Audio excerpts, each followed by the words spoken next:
Today we're going to talk about multiplying rational expressions, or multiplying fractions, because rational expressions are fractions. Multiplying fractions. When multiplying fractions, you multiply across the numerator, and separately you multiply across the denominator. Then simplify if possible. That being said, we're going to talk in a few seconds about different ways you can do this so that you don't get very, very large numbers. Remember, if you have a numerator that has an addition sign, you may need to use the distributive property of multiplication over addition, or you may need to factor one of those two. It is much easier to factor all the numerators and all the denominators first and simplify first and then multiply. Then you don't get really large numbers. Then if there is a factor in the numerator that is the same as the denominator, they divide out. This way you don't get really large numbers. So let's multiply 6 over 15 times 35 over 20. The first way you can do this is to multiply the numerator and then multiply the denominator. So 6 times 35 is, let's see, 210, so that's 210, and 15 times 20 would be 300. So then we can reduce, we can divide both numerator and denominator by 10. We're probably going to have to reduce again, so that's 21 over 30. Both of those have a factor of 3, and that would be 7 over 10. So if we multiply across the numerator, multiply across the denominator, we get pretty large numbers. 210 and 300 are huge numbers, but they are large numbers. Or we can factor. So 6 is 2 times 3, so we can do 2 times 3 over 15 is 3 times 5 multiplied by 35 is 5 times 7, and 20 is 4 times 5, which is 2 times 2 times 5. If you need to, go ahead and review how to prime factor all your numbers if you need to. Okay, so now if there's a number that's the same in the numerator and the denominator, it doesn't matter if you cross over the multiplication sign or if it's in the same fraction, we can reduce. So there's a 2 here and a 2 here, those divide out. A 3 here and a 3 here, those divide out. There's a 5 here and a 5 here, so those divide out. And now we can multiply. There's no more 7s and there's no more 2s and 5s. Now we can multiply across the numerator and multiply across the denominator. So the only thing left in the numerator is 7, and then the only thing left in the denominator is 2 times 5, which is 10. You need to determine which way is easier for you. Remember, calculators are not allowed until exam 3. So if you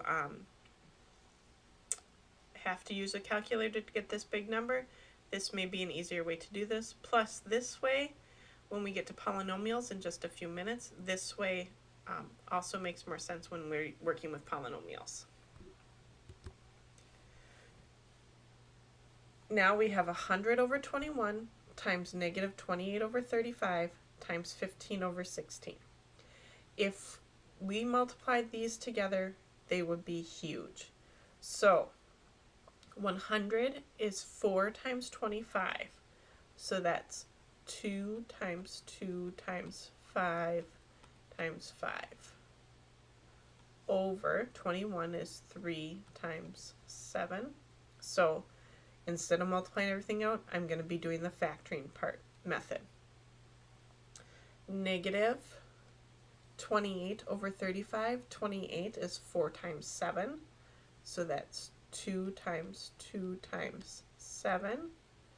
35 is 5 times 7.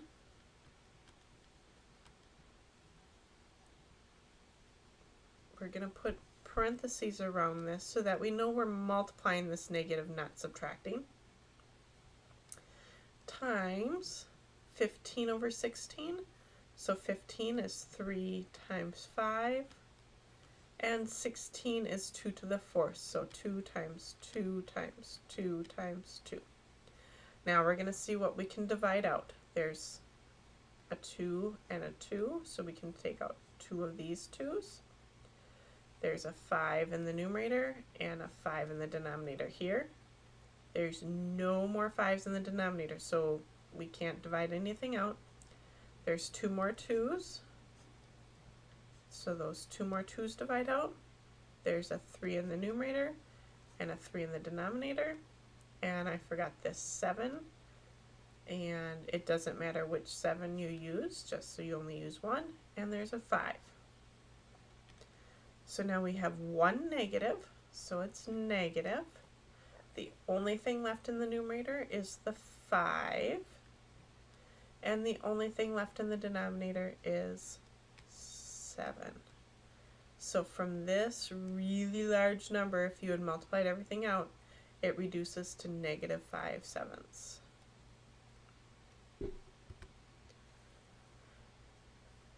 Same thing can happen when we start adding variables in. Now, this is 21 times x, 3 times y, 5 times y cubed, 14 times x squared times y. So these are all, the only operation in this fraction is multiplication. That means we can reduce like we have been. If there was addition in there, we wouldn't be able to reduce. So here we have 21x times, which would be 7 times 3 times x, and then we have 3y times 5y cubed over 14x squared y, so that's 2 times 7 is 14, x squared and y. Looking at our numbers, we can reduce the 7's and reduce the 3's. And then our variable rules will still apply. So let's multiply across the numerator. We have 5 xy cubed over 2 x squared y squared. So for the x's, we're going to leave that 5 over 2. For our x's, we have x over x squared, so that's x times 1 minus 2, so that's x to the negative 1. That means because it's negative, negative exponents mean we go in the denominator. X to the negative 1 would be in the denominator. And then we have y cubed over y squared. That's y3 minus 2, using our quotient rule still, which is y to the first. So that, because it's positive, it'll go in the numerator. And that is your final answer. Now, different from this one was all multiplication. This one has subtraction signs in there. So we need to factor first. We need to have everything being multiplied together. So if we factor, we can factor 3x minus 6 into 3 times x minus 2.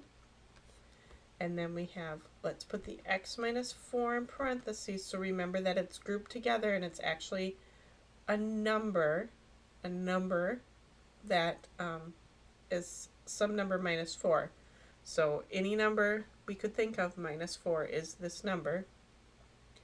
And then we have a 5x, and then this one we can factor a 5, and then x minus 2 again.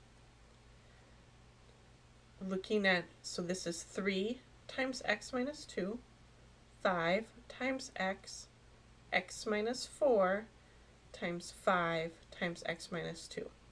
So this 5 can divide out. X minus 2 can divide out. This is x minus 4, and this is x. They're not the same. They can't divide out. So now we can multiply across the numerator and multiply across the denominator, and we have 3x over x minus 4. And that's our final answer. These x's do not divide out. Now this one, again, looks like what we've been doing with the factoring. So let's factor all of these. X squared minus x minus 6. Use whatever method you need to use. Factors into x minus 3 times x plus 2. 9 minus x squared factors into 3 minus x and 3 plus x times x squared plus 4x plus 3 will factor into x plus 3, x plus 1, and 5x plus 10 factors into 5 times x plus 2. Now, again, now we have multiplication. This x minus 3 is a number. X plus 2 is a different number. These are all multiplications. So the x plus 2's divide out. The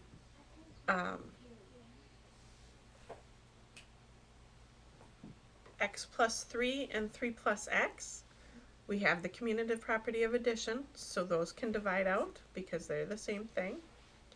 But now we have x minus 3 and 3 minus x, x minus x plus 1, and 5. Let's look at the x minus 3 over 3 minus x. This one has the x first, this one has the 3 first. If we make the x first in the denominator, we have negative x plus 3. And now remember, I've been stressing to factor out that negative if at all possible. So we have x, if the leading coefficient is negative, so we have x minus 3, and if we factor out a negative 1, that factors out to be x minus 3. Negative leading coefficient, factor out the negative 1. Negative x plus 3 with a negative 1 factored out is minus 1 times x minus 3. Now these x minus 3's divide out, and we're left with negative 1. So these do divide out, but you have to remember that we're left with a negative 1. So then in the end, we have a negative on the outside because it's negative 1 times something. And then in the numerator, we have x plus 1 left over. And in the denominator, we have a 5. That's it for today.